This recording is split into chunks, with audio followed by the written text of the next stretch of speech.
Terima kasih, Suster.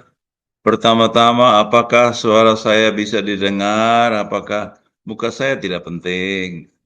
Apakah suara saya bisa didengar Sudah di lama. seluruh semua yang terhubungkan dengan Zoom pada rekoleksi kita sore hari ini? Kalau ada sesuatu, silakan menghubungi co-host supaya dibenarkan. Baik.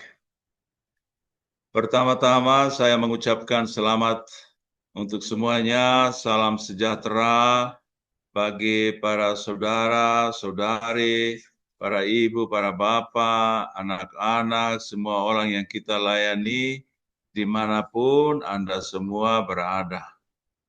Jadi salam dari Timor Leste, salam dari rumah di mana Bapak Suci beberapa bulan yang lalu datang berkunjung di sini. Salam dari kami semua untuk Anda semua dimanapun Anda berada. Saya sore hari ini juga berterima kasih atas undangan untuk memberikan poin untuk rekoleksi saudara-saudari Alma, putra-putri Alma pada sore hari ini. Saya menerima ini sebagai tanda kepercayaan, tanda kepercayaan dari Anda semua, dan saya berharap semoga sore hari ini saya bisa memberikan kontribusi yang bermakna untuk hari retret kita hari ini. Untuk mempersingkat waktu, saya hari ini memilih tema untuk rekoleksi kita ini. Tema artinya judul dari renungan yang saya persiapkan itu dengan kata-kata Santo Yohanes dari Salib. Dalam bahasa Spanyol itu dalam bahasa Spanyol berbunyi, al entardecer de la vida seremos examinados por el amor. Jadi tadi saya sudah minta co-host supaya kalau saya menyebutkan istilah-istilah asing, mohon ditampilkan di layar untuk semuanya supaya bisa mengikuti dengan baik. Jadi, al entardecer de la vida seremos examinados en el amor. Dan itu bahasa Indonesianya kurang lebih berarti kalau atau pada saat hidup ini berakhir, kita semua akan diuji berdasarkan cinta kasih. Dan ini kata-kata dari Santo Karmelit Yohanes dari Salib yang sengaja saya pilih karena kata-kata ini persis menggambarkan Injil Santo Matius bab 25 yang adalah Injil yang Bapa Suci pada saat berkunjung ke sini telah mengambil atau mereferensi, mengingatkan kita semua akan Injil dari Santo Matius bab 25 ayat 11 ayat 31 sampai 46. Jadi kita tidak akan membacanya lagi bukan saja karena tidak cukup waktu, bukan itu masalahnya. Tapi karena kita semua sudah sering mendengar, sering membaca, dan terlebih lagi Anda semua sudah menghidupinya, Injil ini. Dan oleh karena itu kita tampilkan di layar untuk sekedar mengingatkan, tapi kalau ada yang mau membaca, mengulang, ya karena sabda Allah itu sabda yang hidup, setiap kali kita membaca selalu ada sesuatu yang baru, maka kalau ada yang membaca ya silakan. Tapi kita sebagai suatu kelompok besar, kita tidak akan membacanya sore hari ini. Tapi kita tahu Bapak Suci waktu berkunjung ke sini mereferensi, begitu mulai sambutan singkatnya, dia langsung mereferensi kepada Matius 25 ini. Mengatakan Tuhan Yesus mengatakan ikutlah saya. Tapi ikutlah saya bukan karena kamu sudah dibaptis, bukan karena kamu punya surat baptis, bukan karena tidak, tapi karena kamu telah mencintai. Yaitu karena waktu aku lapar kamu memberi makan, waktu aku haus kamu memberi minum, dan seterusnya. Di Injil ini mungkin untuk anggota Bapak dan Ibu Alma semuanya bukan, mungkin sudah merupakan makanan sehari-hari, jadi kita tidak perlu membacanya sore hari ini. Jadi sore hari ini kita berharap bisa memperdalam pesan dari Bapa Suci yang ditujukan kepada kita semua, bukan hanya kepada Alma Putri dan anak-anak di sini, tetapi dan bukan saja kepada Timor Leste, karena seperti saya tulis dalam refleksi yang diminta kepada saya dari saya, kita pesan Bapa Suci ke Alma di sini itu adalah semacam suatu penghargaan, suatu pujian, bukan hanya untuk para putra putri Alma, tetapi untuk semua orang yang menghabiskan hidupnya untuk melayani orang-orang yang paling tersingkirkan. Di Timor Leste, atau di Ambon, di Irian, di Jawa, di mana saja di dunia ini, di mana kita berkarya untuk orang-orang yang paling tersingkirkan. Nah, sore hari ini saya mulai dengan kita mau memperdalam pesan Bapa Suci yang disampaikan kepada kita semua pada kunjungannya di sini, yaitu panggilan untuk mengasihi, bukan hanya dengan kata-kata, dengan tulisan-tulisan, tapi dengan hidup sehari-hari. Saya mulai dengan mengatakan bahwa salah satu alasan mengapa saya mau dengan senang hati menerima undangan untuk memberikan poin ini, itu adalah nama Alma itu sendiri. Kalian yang berasal dari Timor Leste atau yang tahu bahasa Eropa mungkin tidak ada kesulitan, tetapi untuk saudara-saudari yang lain, Alma, Asosiasi Lembaga Misionaris Awam, singkatan dari itu. Tapi Alma itu dalam bahasa Porto itu berarti, kalau bahasa Indonesianya, jiwa. Bahasa Inggrisnya adalah soul, ya, jiwa.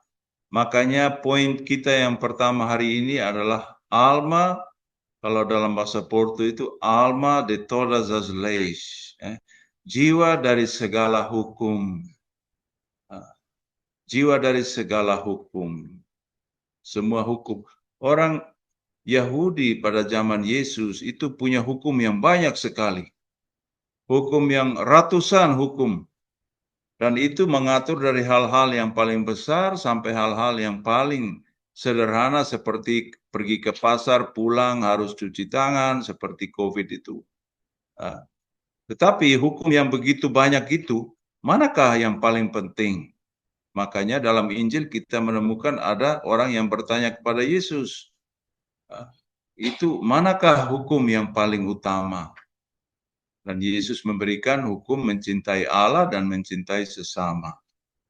Tetapi kita, seperti selalu kita rayakan pada Pekan Suci, kita mengenal apa yang disebut perintah baru, mandamentum novo, hukum atau perintah yang baru.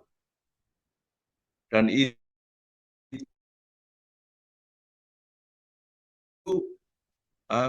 perintah yang, dan ini adalah jiwa atau jiwa dari segala hukum, atau alma, atau ya bahasa Portunya alma de todas as leis. Hukum pada zaman Yesus, mengapa dia selalu ada konflik dengan orang-orang Yahudi? Karena mereka menghidupi hukum, tetapi tidak menjiwai.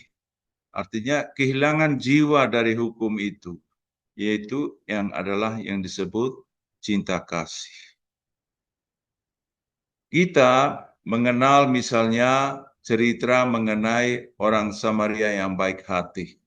Ya, orang Samaria yang baik hati itu kan ada orang turun dari Jericho ke Yerusalem, lalu di jalan dia dirampok, dipukuli, dia sudah setengah mati. Lalu dikatakan bahwa ada imam yang lewat, ada orang Levi juga imam yang lewat, tapi mereka seperti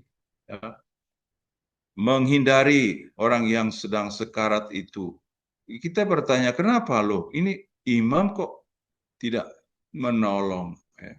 Karena apa? Karena hukum melarang dia untuk menyentuh darah orang mati atau orang yang sedang sekarat, yang kalau orang Islam menyebut najis, yang kotor itu, kalau dia sedang mengarah ke bait Allah atau ke sinagoga untuk berdoa.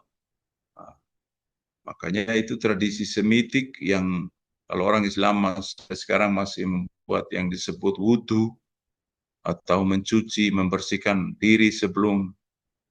Nah, dia sengaja menghindari orang yang dipukuli itu karena dia dilarang oleh hukum yang mengatakan bahwa dia tidak boleh menyentuh orang yang darah yang mati atau orang yang sedang sekarat itu. Tetapi ada orang Samaria yang baik hati yang menolong.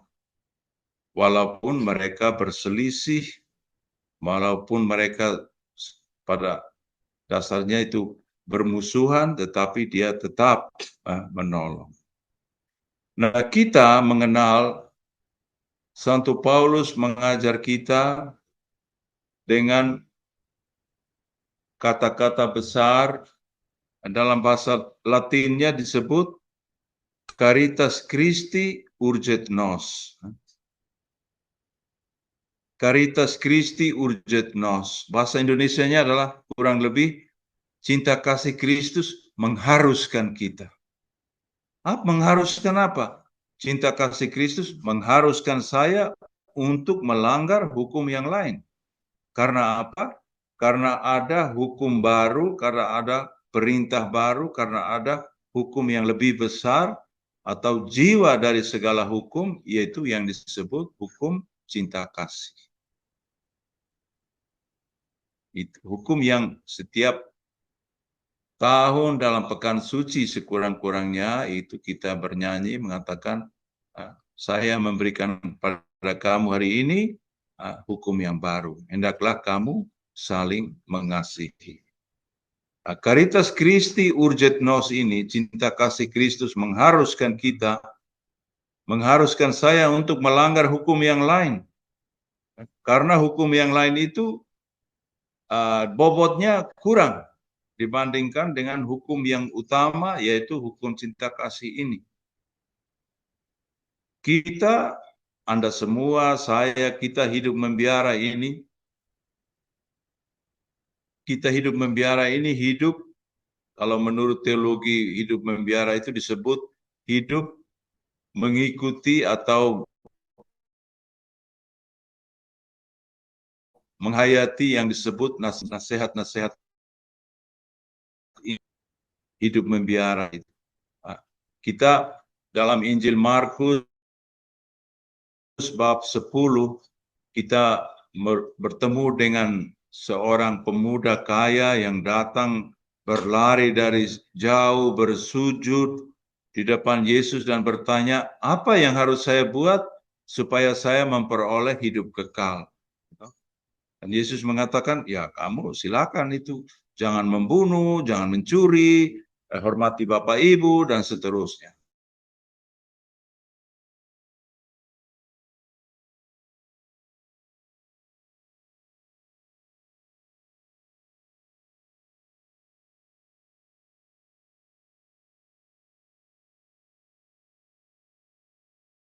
Tapi di hatinya ada semacam kegelisahan, ada yang kurang. Dia masih bertanya, mengapa, apa yang harus saya buat? Walaupun saya sudah menjalankan semua perintah, tetapi apa yang harus saya buat supaya saya memperoleh hidup kekal? Itulah, pada saat itulah Yesus memberikan yang disebut nasihat. Yesus mengatakan, oke, kalau kamu mau sempurna, pergilah, pulanglah, jualah semua harta milikmu, bagikanlah kepada orang miskin, marilah dan ikutlah aku. Disinilah kita membedakan yang disebut perintah dan nasihat.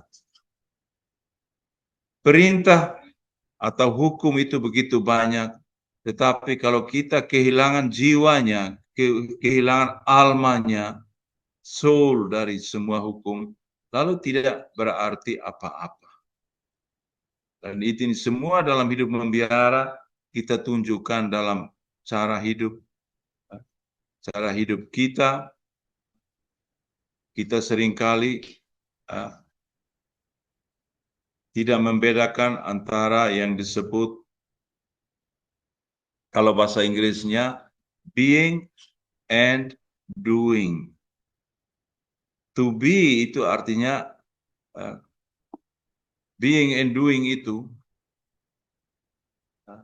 yang satu adalah to be with, berada bersama dengan Tuhan Yesus. Doing itu hanya ya misinya, tugas-tugas sehari-hari. Saya dulu sering diundang untuk mewawancarai calon-calon postulan misalnya. Saya tanya, kenapa mau jadi suster? Oh, karena mau merawat orang sakit. Oh, kalau mau merawat orang sakit, ya silakan masuk ke sekolah perawat. Ini bukan tempat untuk jadi perawat. Jadi orang membatasi diri pada apa yang saya buat, doing. Padahal apa yang pertama-tama adalah, yang pertama-tama perlu kita lakukan itu adalah to be with, menjadi satu dengan Tuhan Yesus. Itu yang harus memberikan jiwa kepada segala tindakan dan perutusan kita. Ini makanya kita kutip dialog atau percakapan antara Yesus dengan Petrus di pinggir pantai. Yesus bertanya, apakah engkau mencintai aku? Dan Petrus menjawab 3 kali, aku mencintai engkau, engkau tahu aku mencintai engkau. Dan Yesus mengatakan, kalau engkau mencintai aku, oke, boleh, sekarang boleh mengurusi, merawat domba-dombaku. Ini sampai 3 kali, seperti semacam untuk menghapus penolakan 3 kali yang telah dia lakukan pada saat Yesus pasio atau jalan salib Yesus itu. Nah, ini yang disebut, kalau untuk para imam terutama, untuk semua imam dalam gereja Katolik, kata yang paling penting, konsep yang paling penting adalah yang disebut caritas pastoralis. Artinya, melakukan sesuatu melayani Tuhan Yesus orang lain, tapi harus berdasarkan cinta. Makanya Yesus bertanya 3 kali, apakah engkau mencintai aku? Kalau engkau mencintai aku, oke, sekarang uruslah domba-dombaku. Kalau tidak ada cinta, jangan. Nanti kamu jadi orang bayaran, nanti kamu jadi orang yang kalau serigala datang kamu lari, kamu hanya untuk memanfaatkan dan seterusnya. Makanya cinta ini, kasih dan pelayanan. Segala pelayanan dalam hidup kita selalu harus didasarkan pada kasih. Maka Yesus bertanya kepada Petrus dulu, sekarang bertanya lagi kepada kita, kalau engkau mencintai aku, oke. Karena cinta adalah dalam hal besar, hal kecil, hanya cinta yang memberi makna, memberi nilai untuk segala tindakan kita, betapapun baiknya. Kita bisa saja memberi uang yang besar kepada orang miskin, tetapi melemparkan seperti melemparkan tulang kepada anjing, gitu. Lain halnya kalau kita memberi uang yang kecil, tetapi dengan mengatakan misalnya, ya maaf ya, aku hanya punya ini, kalau semoga ini bisa bermanfaat buat kamu, silakan. Jadi uangnya kecil, tapi cintanya besar. Kalau uangnya besar, tapi kalau caranya jelek, itu berarti nilai yang terkandung di dalamnya itu sangat kecil. Para saudara-saudari sekalian, panggilan kita adalah untuk menjadi, pertama-tama untuk menjadi satu dengan Yesus. Baru sesudah menjadi satu dengan Dia, baru kita bisa menjalankan tugas apapun, karya apapun yang Dia percayakan kepada kita. Karena seringkali kita kehilangan jiwa atau alma, seperti tadi kita katakan, alma atau jiwa atau soul dari karya-karya kita. Kalau tanpa jiwa itu, tanpa alma yang adalah cinta kasih itu, betapapun baik karya kita, kita hanya menjadi semacam seorang aktivis sosial.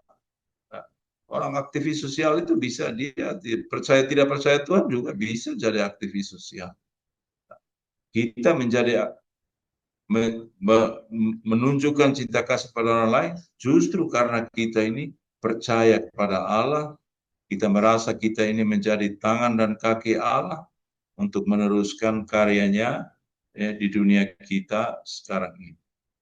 Maka panggilan kita pertama-tama adalah bukan untuk berbuat apa, to do what, tapi pertama-tama adalah to be with, menjadi satu dengan Tuhan Yesus, yang adalah cinta Allah kepada kita manusia.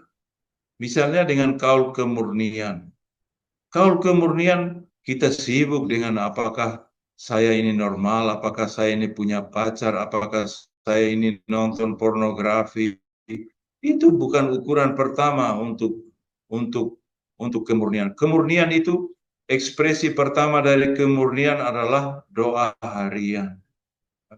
Doa pribadi harian. Itu seperti orang anak-anak putra-putri yang baru saling jatuh cinta itu. Jadi, aku ingin memandangmu, aku ingin dekat denganmu, aku ingin mendengarkan kamu, aku ingin menderita untukmu, aku ingin terus-menerus ingin dekat, ingin bercakap-cakap. Dan itu kita dapatkan pertama-tama dari doa pribadi harian. Itu ungkapan pertama dari kemurnian. Kalau kita sudah memperoleh menjadi satu dengan Yesus itu, seperti Yesus sendiri mengatakan dalam Injil, carilah dulu kerajaan Allah. Yang lain-lain akan ditambahkan padamu. Jangan sibuk dulu mengenai hal-hal yang fisik. Pertama-tama menjadi satu dengan Tuhan Yesus, hal-hal lain akan ditambahkan, akan menjadi baik dengan sendirinya. Demikian juga dengan kemiskinan. Kemiskinan itu pertama-tama berarti menaruh pengharapan pada Allah. Percaya dengan kata-kata Abraham, ya, dalam bahasa Latin, dalam bahasa Latin berbunyi Deus providebit, ya, Allah akan menyediakan. Dan itu membawa kita kepada hidup dalam solidaritas dengan orang-orang yang paling membutuhkan. Demikian juga dengan ketaatan. Ketaatan itu pertama-tama adalah meniru Tuhan Yesus, ya, yang disebut ketaatan kehendak, seperti Yesus malam sebelum ditangkap itu dia menyerahkan kehendaknya kepada Allah. Maka dalam ketaatan kita mengenal apa yang disebut ketaatan kehendak. Ketaatan kehendak. Jadi tidak cukup bagi kita menjalankan apa yang disuruh. Bisa aja suster disuruh menyapu, dia menyapu. Jadi seolah-olah dia taat. Tapi itu belum tentu memenuhi apa yang disebut ketaatan kehendak seperti Yesus.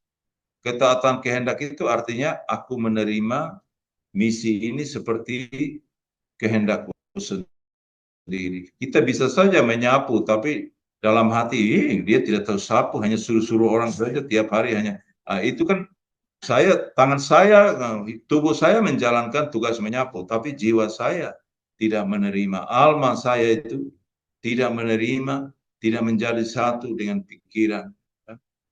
Makanya yang namanya ketaatan itu memberi tugas bukan hanya kepada bawahan, gitu, bawahan yang harus taat, tapi juga kepada semua pembina. Ketaatan itu, kalau ketaatan itu mengharuskan pimpinan untuk tahu berdialog, tahu mengenal anggota, tahu mendengarkan, tahu berkonsultasi dengan orang-orang lain. Jadi ini, saudara-saudara sekalian, hari ini kita mengambil Injil walaupun kita tidak membacakan karena masalah waktu. Tuhan Yesus mengatakan, aku masuklah ke dalam kebahagiaan kekal, kamu yang waktu aku lapar kamu beri makan, waktu aku haus kamu beri minum, aku telanjang kamu memberi pakaian, aku di penjara atau di rumah sakit kamu kunjungi, dan seterusnya. Hari ini saya mengundang kita semua untuk memusatkan diri hanya ke satu kata. Itu Yesus mengatakan, ketika aku haus, engkau memberi minum. Aku haus. Aku haus. Di dalam Injil kita sering menemukan apa yang disebut paradoks dalam Injil.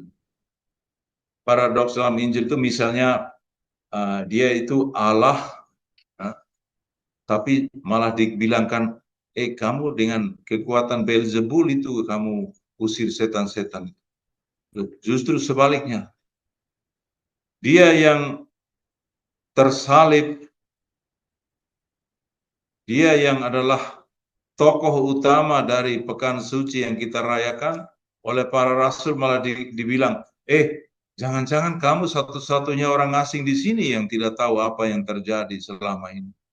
Padahal itu orangnya yang adalah tokoh utamanya. Atau misalnya dia kepada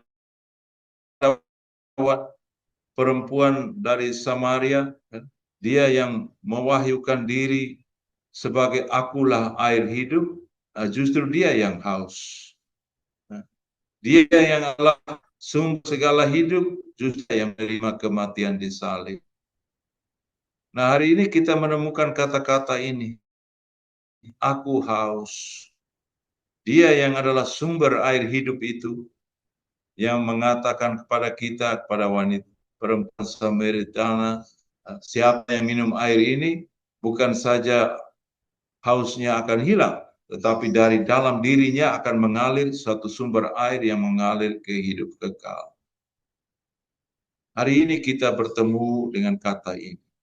Masuklah ke dalam kebahagiaan abadi, kamu semua yang ketika aku haus, kamu memberi aku minum.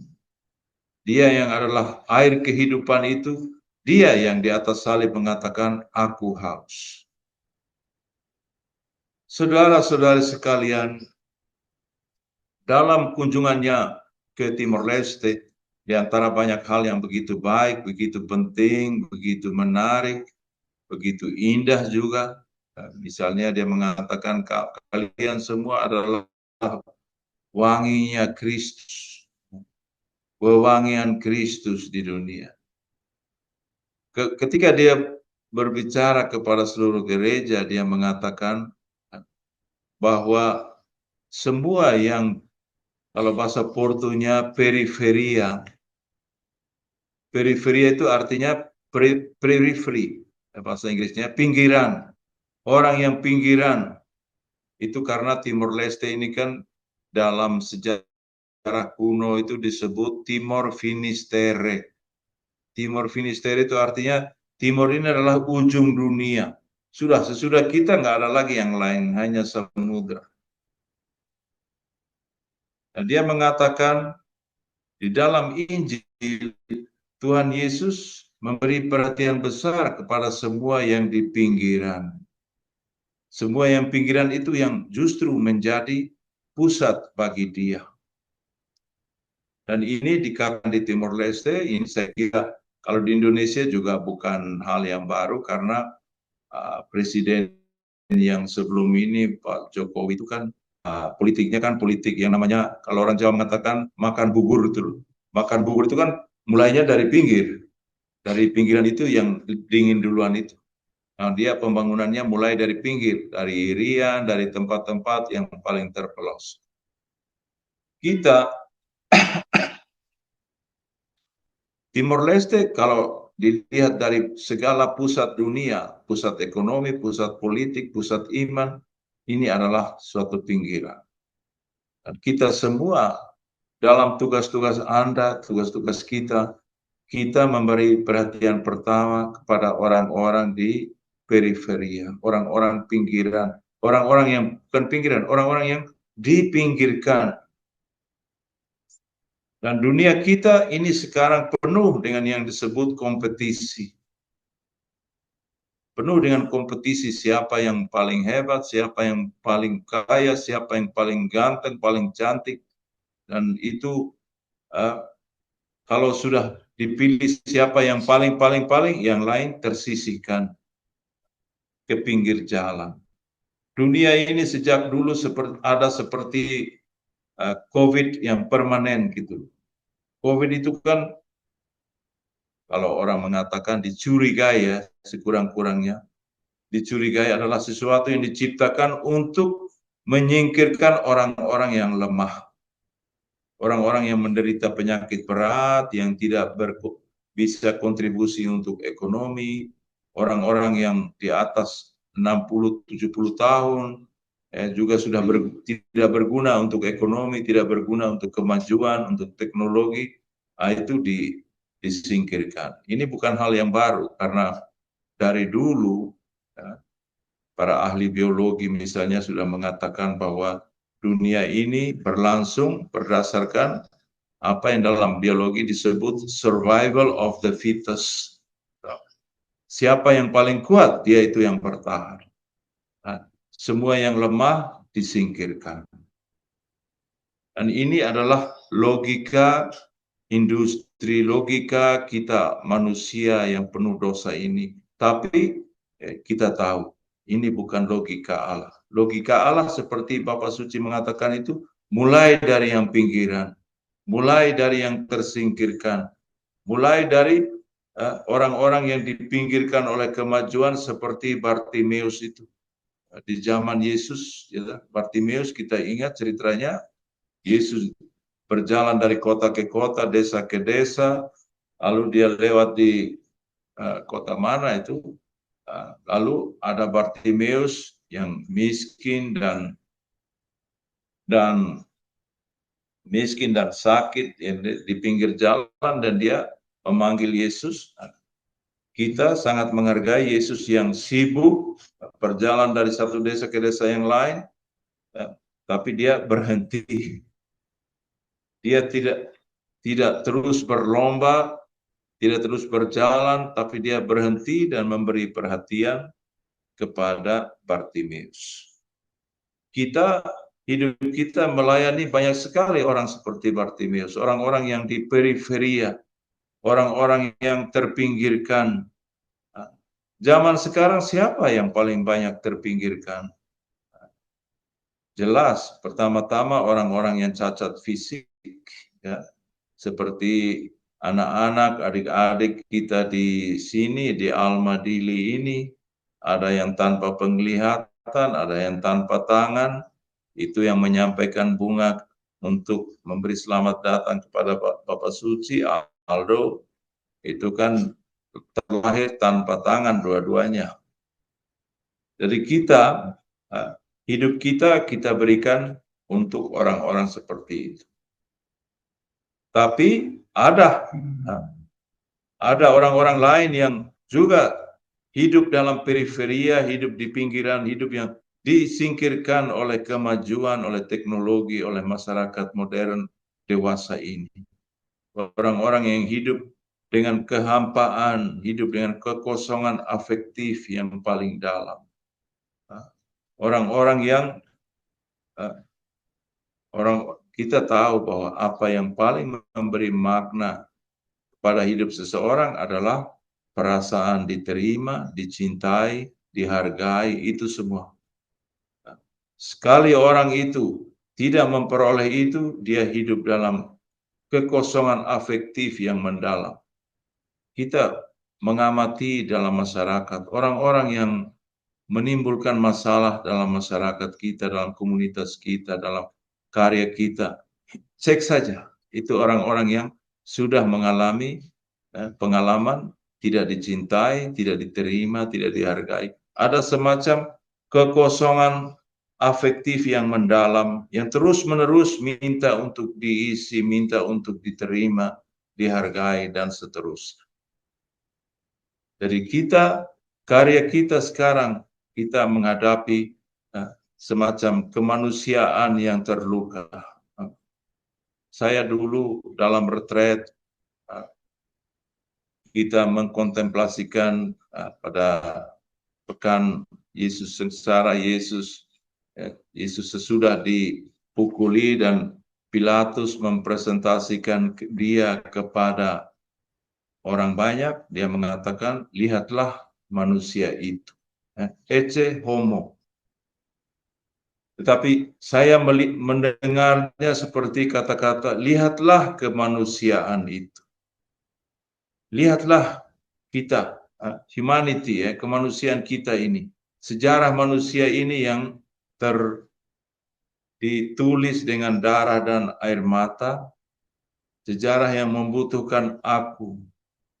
Sejarah yang menimbulkan apa yang kita sebut kemanusiaan yang terluka. Manusia yang terus-menerus membutuhkan kita sebagai perpanjangan tangan dan kaki Allah untuk menyampaikan cinta kasih-Nya kepada Allah. Jadi kita sekarang ini, perjuangan kita antara lain adalah melawan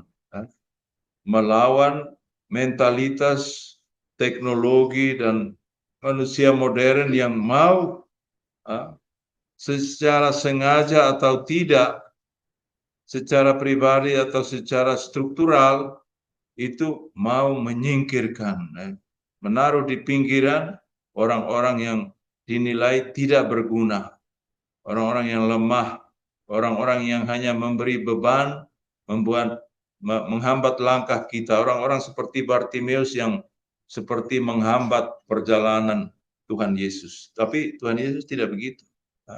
Diceritakan dalam Injil bahwa para rasulnya ada yang marah dan diam kamu. Tapi dia semakin teriaknya semakin keras. Dan Injil mengatakan Yesus berhenti. Yesus bertanya, kamu mau apa? Mau aku berbuat apa? Dan Bartimeus itu kita sudah tahu ceritanya, dia tidak minta uang, tidak minta rumah, tidak minta makanan. Dia minta supaya aku bisa melihat. Melihat dalam Injil itu berarti percaya. Supaya aku bisa melihat kemuliaan Allah, bisa percaya kepada karya-Nya. Jadi hari ini kita mendengar di antara hal-hal lain yang Tuhan Yesus merasa bahwa dia sudah dirawat. Aku lapar, kamu beri makan, aku telanjang, kamu beri pakaian, dan seterusnya. Tapi kita memusatkan diri kepada kata ini, aku haus. Aku haus. Pada saat aku haus, kamu memberi minum. Jangan lupa inilah kata di antara ketujuh kata, ketujuh sabda di salib yang Tuhan Yesus mengatakan, aku haus. Ada semacam hasrat, ada semacam pencarian yang besar, keinginan yang begitu besar. Seperti di tempat yang lain Tuhan Yesus mengatakan, aku datang untuk menyalakan api dan betapa aku ingin api itu menyala. Jadi kita semua, Anda terutama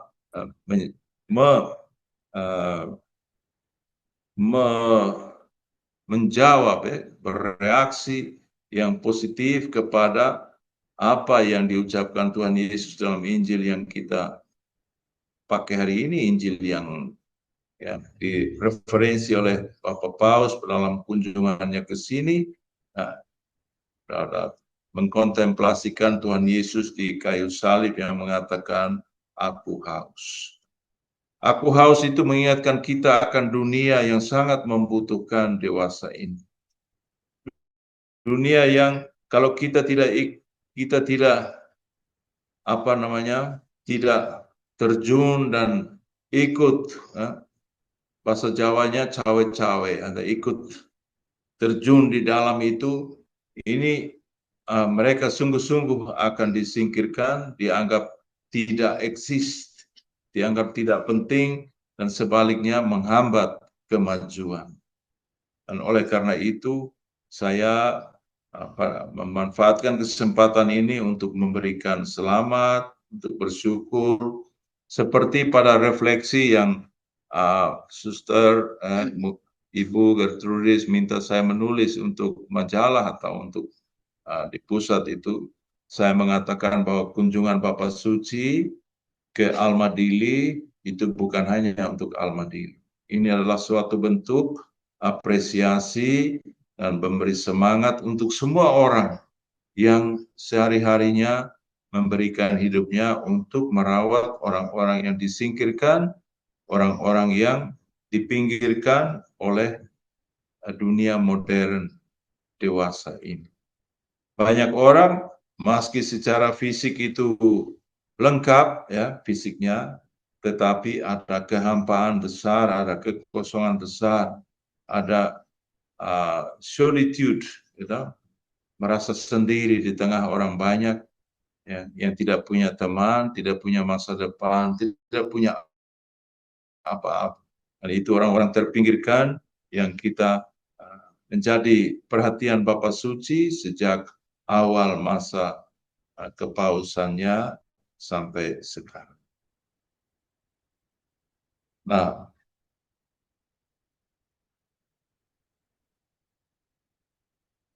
para saudara-saudara sekalian, masih bertahan ya?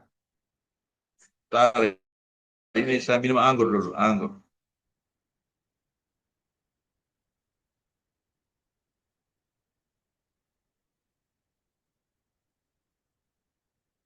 Saya dulu waktu Bapak Suci terpilih menjadi paus,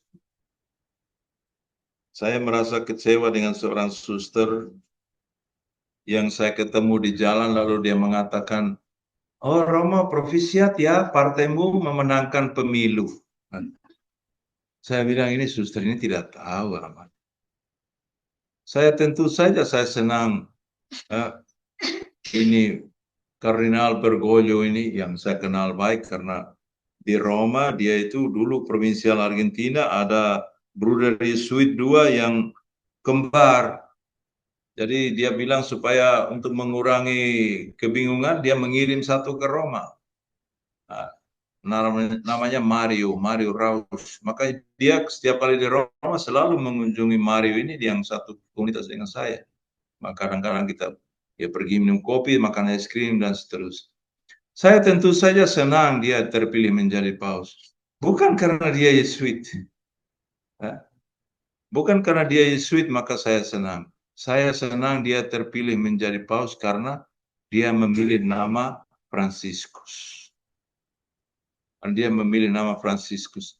Kita tahu Santo Fransiskus itu kan bermimpi bahwa gereja itu sudah akan miring, akan jatuh, dan dia dalam mimpi merasa dipanggil oleh Allah untuk menopang ya supaya gereja itu tidak jatuh.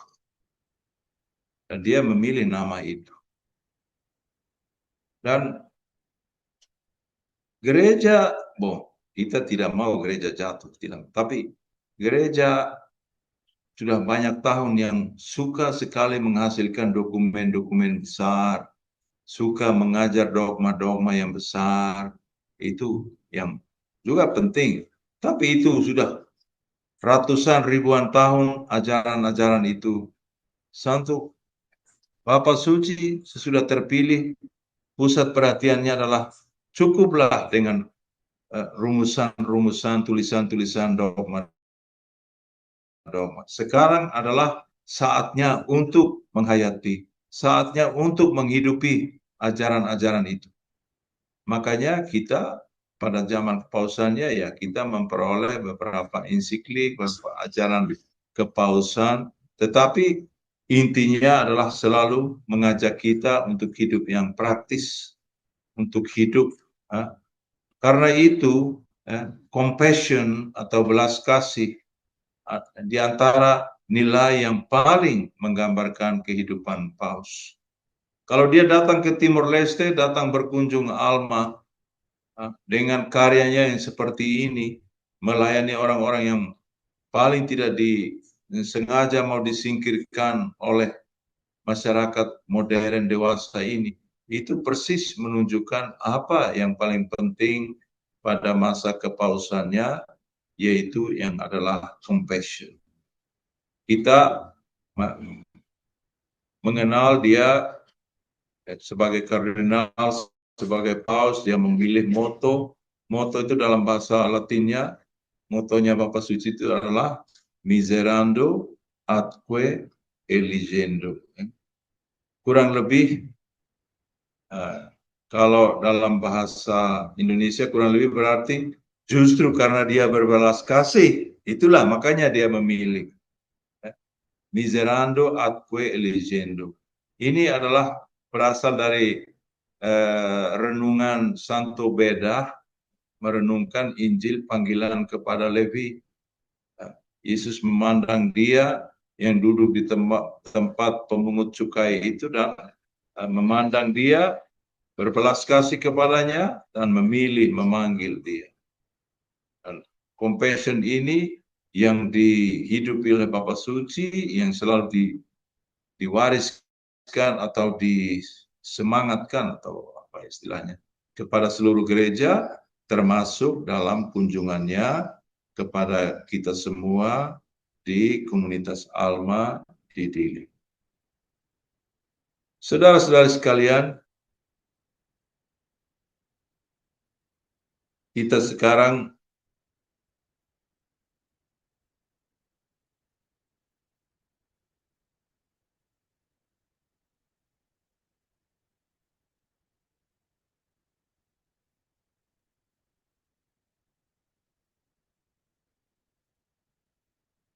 di antara poin-poin yang Bapak Suci sampaikan dalam sambutan atau pesan singkatnya di Alma Dili, salah satunya adalah mengajak semua hadirin, kita semua, supaya belajar dari anak-anak yang kita rawat.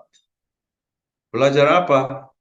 Belajar agar kita pun tahu membiarkan diri kita dirawat oleh kasih pemeliharaan Allah.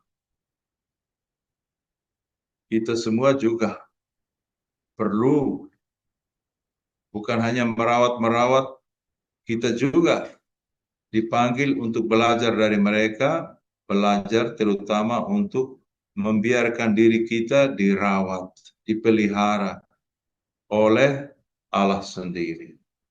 Dan ini saya kira pesan yang baik sekali. Ya. Kita yang namanya karya cinta kasih itu seringkali menaruh kita di atas. Gitu. Kamu ini miskin, kamu ini sekarang aku akan membantu kamu. Ya. Kita lupa bahwa kita pertama-tama sudah lebih dahulu dikasihani, dipelihara juga oleh Allah.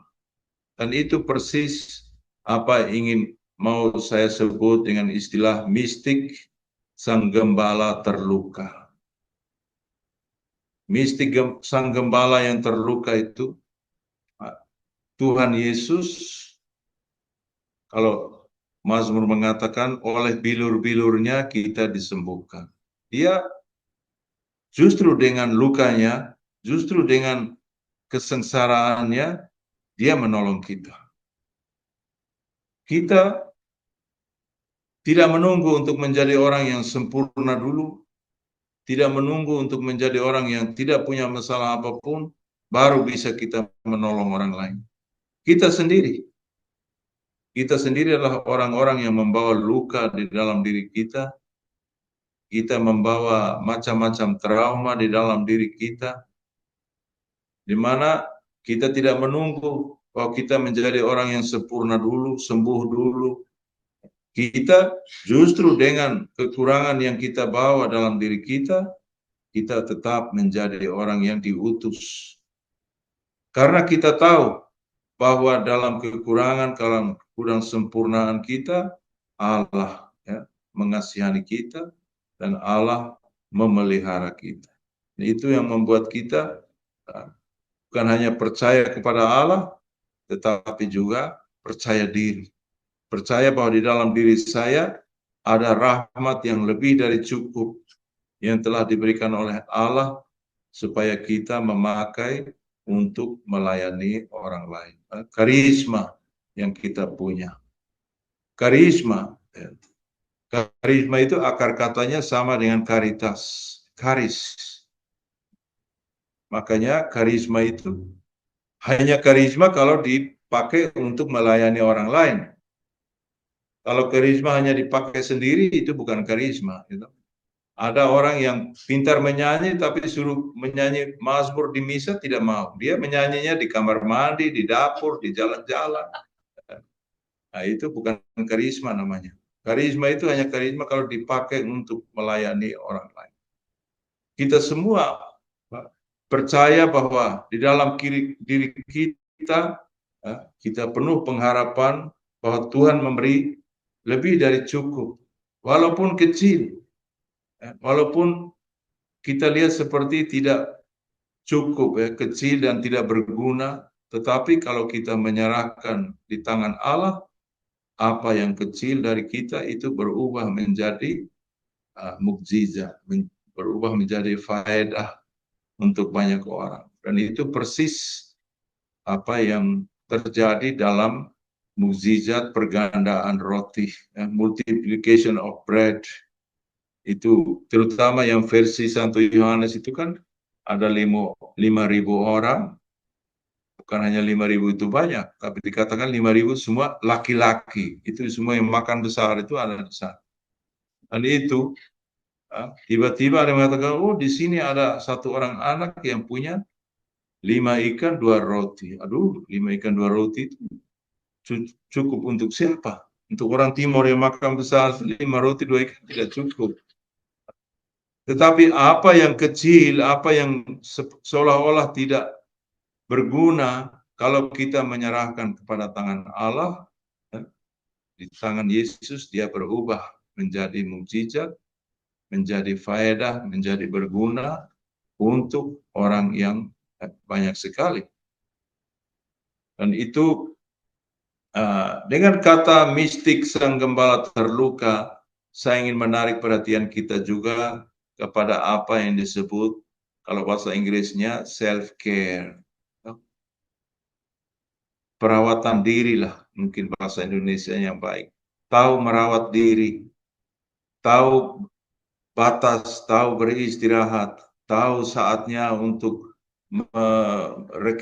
rekreasi. Rekreasi bukan pergi ke pantai. Rekreasi itu artinya recreation, menciptakan kembali tenaga, entusiasme, semangat hidup dan seterusnya. Karena kita sendiri juga gembala yang terluka. Kita sendiri juga seperti Bapak Suci mengatakan membutuhkan ini. sikap membiarkan diri kita untuk dipelihara, untuk dirawat oleh Allah. Dan tahu merawat diri dalam arti tahu batas, tahu saatnya di mana saya harus beristirahat, saya harus memperbaharui diri supaya saya bisa memberikan hasil pelayanan yang lebih baik. Ya. Bukan perawatan diri dalam arti itu yang uh, kultus individu itu menyembah diri sendiri dengan produk-produk zaman sekarang itu ada yang pakai krem itu oles ini citra di badan tebal sampai nyamuk saja itu tenggelam itu bukan itu. Nah, merawat diri menyadari bahwa kita sendiri juga adalah gembala yang terluka, orang yang membutuhkan dipelihara oleh Allah. Karena itu penting sekali kita mengingat dan kita tahu mengapa Bapak Suci pada kunjungan singkat, pesan singkat mengingatkan kita bahwa semua yang kita layani, anak-anak yang kita layani juga mengajari kita supaya kita juga tahu membiarkan diri kita dirawat, dipelihara oleh rahmat Allah. Dan untuk menutup, kita pergi ke kata yang sudah seringkali Bapak Suci membuat referensi, apa yang dia sebut sakramen kaum miskin, dalam refleksi yang Suster minta saya tulis itu juga ada di sana. Fakta bahwa Bapak Suci dalam kunjungan singkat, pesan singkat juga mengingatkan kita akan konsep ini, sakramen kaum miskin ini. Ini kita harus menerimanya sebagai suatu undangan, suatu pengukuhan atas pelayanan kita selama ini, bahwa ini adalah sebuah sakramen. Sakramen itu artinya tanda kelihatan dari rahmat yang tidak kelihatan. Itu artinya sakramen. Dan kita dengan pelayanan konkret kepada orang-orang sehari-hari, kita menyatakan jiwa atau alma atau apa yang tidak kelihatan yang adalah cinta yang menjiwai kita semua. Dan itu semua kita dapat dari perayaan Ekaristi sehari-hari. Karena Ekaristi itu apa tuh? Ekaristi itu adalah bahasa Inggrisnya the sharing of life. Partilhara vida. Tuhan Yesus membagi hidupnya kepada kita. Oleh karena itu, dalam misa kita, semua sakramen kan selalu ada dua bagian. Yang disebut sakramen ritus, ritual. Jadi kalau misa ya mulai dengan lagu pembukaan, ditutup dengan berkat akhir, itu ritusnya. Tapi bukan hanya sakramen ritus, ada yang disebut sakramen hidup. Artinya begitu misa selesai, sakramen ritus selesai, kita mulai yang disebut sakramen hidup, yaitu menghidupi Tuhan Yesus yang tadi yang kita rayakan itu, membagi hidupnya kepada kita itu, kita membaginya dalam hidup kita sehari-hari di luar misa. Dan itulah yang disebut bahasa Portonya partilhara vida, the sharing of life, berbagi hidup kepada orang lain, terutama orang-orang yang paling membutuhkan, paling terpinggirkan. Dan inilah saudara-saudara sekalian, ungkapan refleksi singkat kita untuk sore hari ini. Saya sungguh-sungguh berharap bahwa refleksi kita ini bisa memperbaharui hidup kita. Tadi kita sudah menyebutkan yang ser y fazer itu, being and doing itu. Karena dalam hidup membiara selalu ada dua hal ini. Selalu ada yang namanya identitas dan yang nama karya. Kita dipanggil pertama-tama untuk menjadi satu dengan Tuhan Yesus. Sekali kita sudah menjadi satu dengan Dia, baru diutus. kemanapun. Kalau bahasa Portunya, ser e fazer, kasih dan pelayanan. Pertama-tama, hidup dalam kasih, dalam menjadi satu dengan Tuhan Yesus. Baru sekali kita sudah menjadi satu dengan Dia, kita siap diutus melakukan tugas pelayanan apapun. Saya baru-baru di Katedral Dili, saya melihat ada adik-adik Alma banyak sekali itu menyanyi, menari di panggung untuk semua. Saya bertanya, kok banyak sekali mereka sekarang, ya. Bukan iri, bukan apa, justru saya bangga, saya senang karena sudah saatnya kita itu bukan terlalu banyak itu belajar yang tinggi-tinggi, belajar yang aneh-aneh itu yang kadang-kadang malah tidak terpakai dalam hidup sehari-hari. Sekarang ini adalah saatnya menjadi orang baik, menjadi satu dengan Tuhan Yesus dan melayani orang-orang yang paling membutuhkan kita sekarang ini. Dan saya sungguh senang bahwa semakin banyak adik-adik yang mau mempersembahkan diri, dan saya semua berharap ya kunjungan Bapak Suci ke Alma ini selain dari hal-hal lain yang baik itu juga bisa mempopulerkan ya. Sekarang Alma itu kan artis dari Timur Leste ini. Mereka itu yang dikunjungi Bapak Suci, jadi semoga meningkatkan daya tarik. Ini adalah momentum ya, saat-saat berahmat yang perlu dimanfaatkan. Ya. Di antaranya adalah untuk promosi panggilan untuk adik-adik supaya mempromosikan bukan karena Bapak Suci datang saja, tapi mempromosikan karena kita mau menawarkan cara hidup yang memusatkan diri kita kepada orang-orang yang paling membutuhkan, bukan pertama-tama untuk hidup mengejar ilmu yang terlalu tinggi atau yang kompleks-kompleks itu, tapi yang penting menjadi satu dengan Tuhan Yesus, ya, cinta dan menjalankan apa yang Dia lakukan, yaitu adalah pelayanan. Karena Tuhan Yesus mengatakan, kalau engkau mencintai aku, ya sudah. Kalau mencintai aku, baru kamu boleh mengurusi, merawat, memelihara domba-domba. Nah, saya tidak tahu apakah poin-poin yang saya persiapkan ini uh, cukup mewakili apa yang diharapkan oleh para suster sekalian, tapi kalian yang penting jangan lupa kalian adalah alma, alma itu adalah soul, adalah jiwa, dan jiwa dari semua yang kita lakukan itu adalah cinta kasih, compassion yang Bapak Suci telah berkenan memperbaharui dalam kunjungannya kepada kita.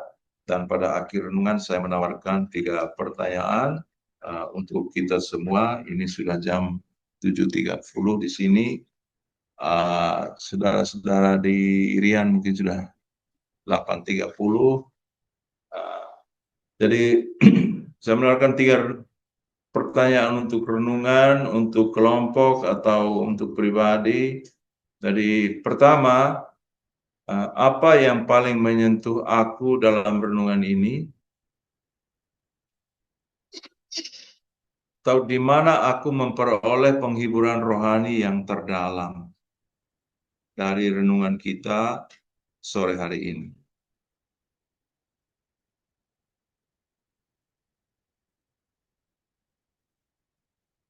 Kedua, pertanyaan, di manakah kamu? Kita tahu ini pertanyaan pertama dari Allah kepada manusia pertama, kepada Abraham, kepada Adam.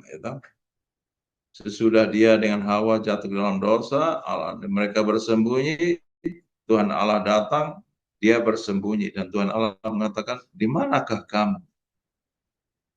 Bukannya saya menuduh Anda semua bahwa kalian baru saja jatuh ke dalam dosa, jadi sekarang cari kalian di mana. Tidak, tapi ini pertanyaan yang baik bagi kita untuk, ya katakanlah bahasanya orang sekarang adalah update status.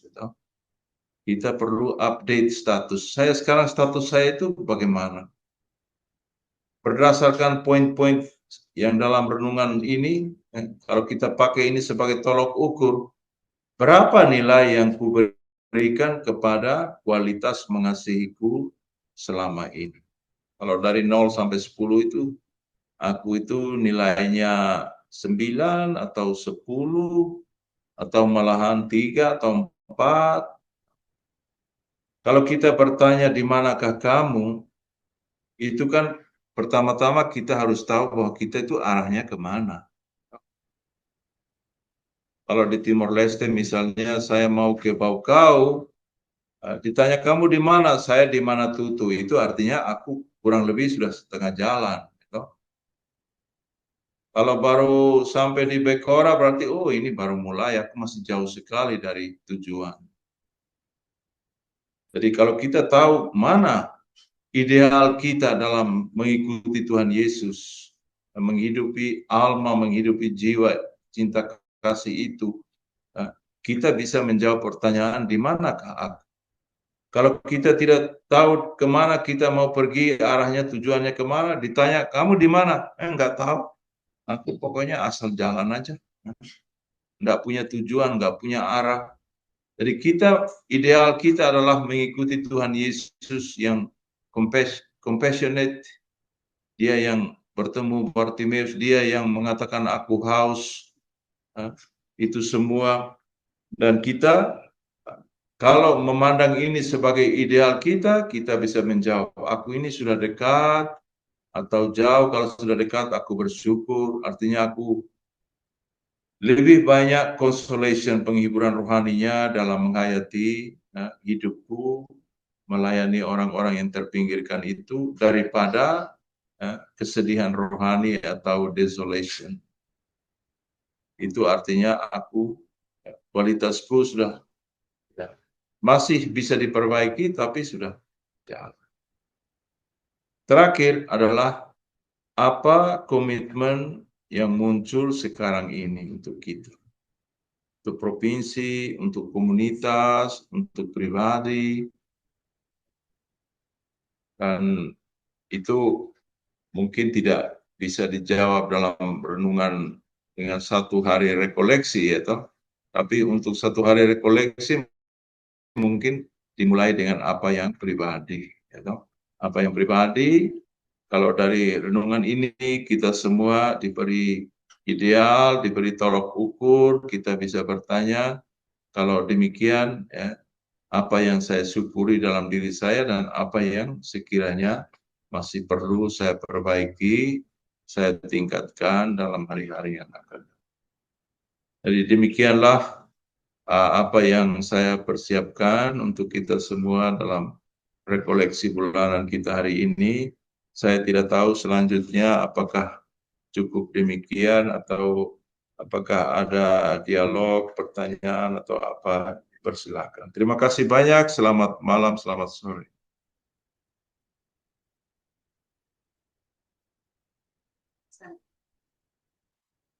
Masih ada pertanyaan dari Indonesia? Pak bisa berikan waktu sedikit untuk Jangan susah-susah. jangan yang susah-susah kata jangan.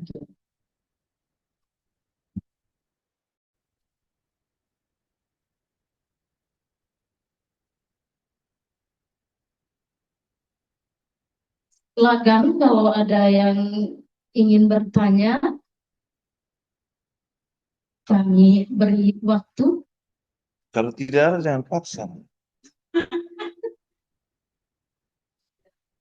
Kalau sudah jelas, maka kita akan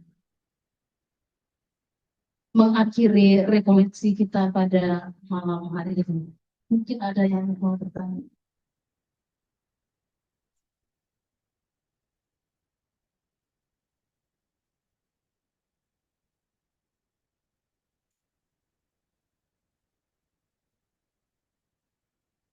Iya.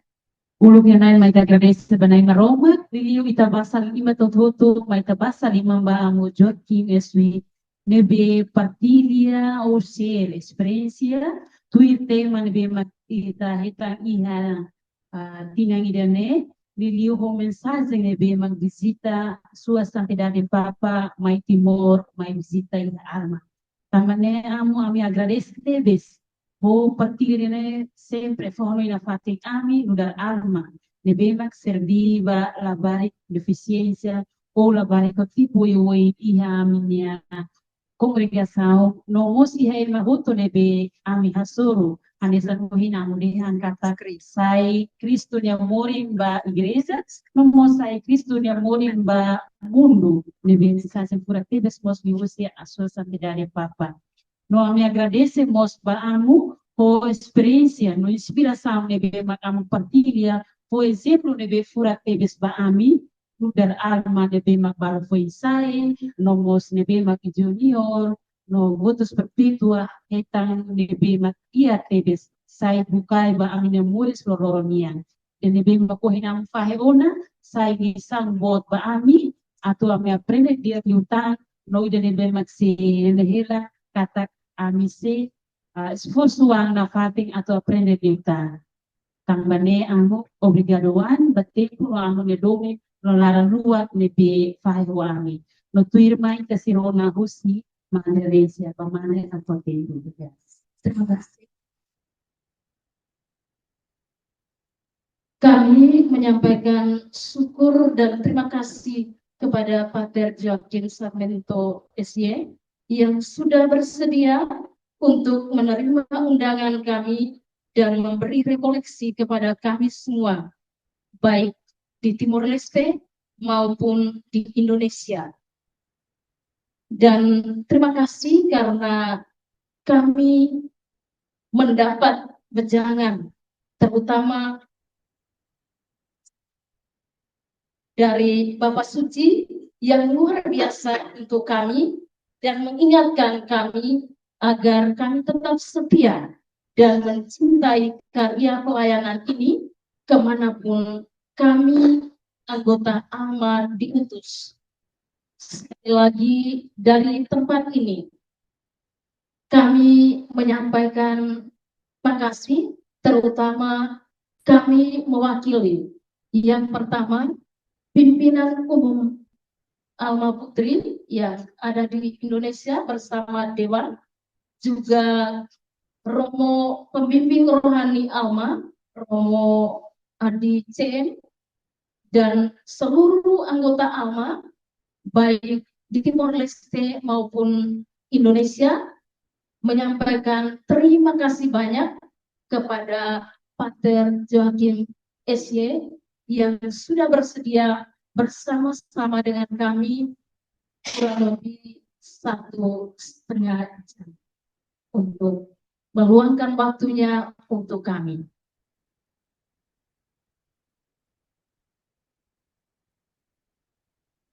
Pater, kami tidak punya sesuatu untuk Pater, tetapi hanya ucapan terima kasih dari kami untuk Pater. Kami mohon. Buat anak-anak saja, Suster. Bukan, Pater. Ini sebagai orang Timor, kita harus memberikan sesuatu untuk Pater sebagai ungkapan terima kasih kami kepada. Terima kasih. Mohon maaf, kita harus menunggu sebentar karena masih mencari yang dicari untuk bisa memberikan kepada Pater. Oleh karena itu, kami dari Timor Leste, teman-teman Alma, anak-anak yang ada di Timor Leste, menyapa kita semua, baik di Papua, Maluku, Kalimantan, Sumatera, Jawa, Sumba, Flores, Timor, kami menyapa semua Bonwiti. Selamat malam untuk kita semua. Oleh karena itu, dengan rendah hati kami mohon Pater Joachim berdiri untuk menerima ucapan terima kasih ini. Kami mohon Suster Justin untuk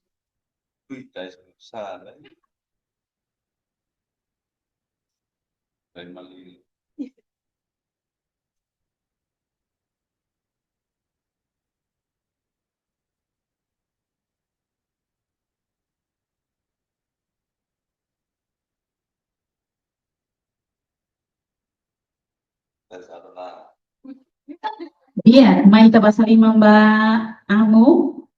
Mas que la ida buat dia makita fo may be ida ne tais nudar kata simbolo ida maika bebe menjadi tali persaudaraan di antara sebagai bapak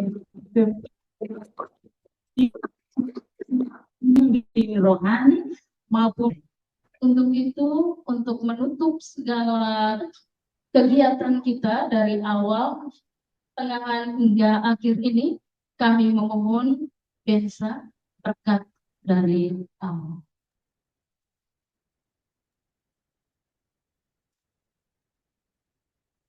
Tuhan besertamu. Marilah kita mohon agar semua usaha kita, waktu dan renungan kita sampai hari ini menjadi satu saluran untuk rahmat Allah bagi kita masing-masing dan kita semua dan semua bagi semua yang mengambil bagian dalam hidup kita, orang yang kita bawa dalam pikiran, dalam hati, dalam renungan kita hari ini, semoga semuanya menerima kelimpahan berkat Allah dalam bentuk kesehatan badan, pikiran yang terang, hati yang damai, dan terlindung dari segala godaan dan mara bahaya, dan sukses dalam segala karir kita. Semoga kita semua senantiasa dilindungi, dibimbing oleh berkat Allah yang Maha Kuasa, Bapa dan Putra dan Roh Kudus. Amin. Terima kasih, Pater, sudah meluangkan waktu untuk kami, dan selamat malam. Mungkin mereka dari sana untuk foto bersama. Pater bisa tunjuk sebentar. Satu dan tiga. Oke, untuk kameranya masing-masing. Kalau mau foto-foto sudah, ini gigi sudah kering ini. 1, 2, 3, sekali lagi. Sebentar ya Romo, karena ini ada 5 layar. Iya. Oke, layar 1, layar 2, layar 3, layar 4, layar 5. Sudah Romo? Ada yang menangis? Aldo, mana Aldo? Romo, sehat selalu. Terima kasih Romo. Terima kasih semuanya. Terima kasih. Alfred, hai, Alfred. Ini punya beda.